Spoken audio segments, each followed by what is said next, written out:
भोपाल का मजे का किस्सा हुआ, पढ़े अखबार में? नहीं पढ़े? नहीं पढ़ते तुम लोग। खैर मैं ही पढ़ा। वो एक बीजेपी की एमपी है मोहतरमा, उन पे बहुत बड़ा वो मालेगांव का मुकदमा चल रहा। तो एक बच्ची के अम्मा बाबा उनको जाके बोले, मैडम हमारी बच्ची किसी के इश्क में मुब्तला हो गई। तो उन्होंने बोले उसका एक ही इलाज है, उसको ले जाकर केरला पिक्चर दिखाएंगे। क्या नाम है केरला? हाँ?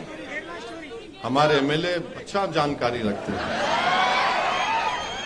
तो बहरहाल केरला स्टोरी लिख जाके वो मैडम दिखाए बच्ची को, उन्हें देखने के दिन उसी रात अपने घर से भाग गए। अरे क्या दिखाया रे भाई तू उसमें? उन्हें भाग गए। मीडिया लिखा, मैंने लिखा, उन्हें भाग गए। इसीलिए हम बोल रहे गवर्नमेंट से, ये इसके मामलात में मत आओ आप। जो सही कर रहा है कर लें दो, मगर आप कबाब में हड्डी नहीं बनेंगे बल्कि पत्थर बनेंगे।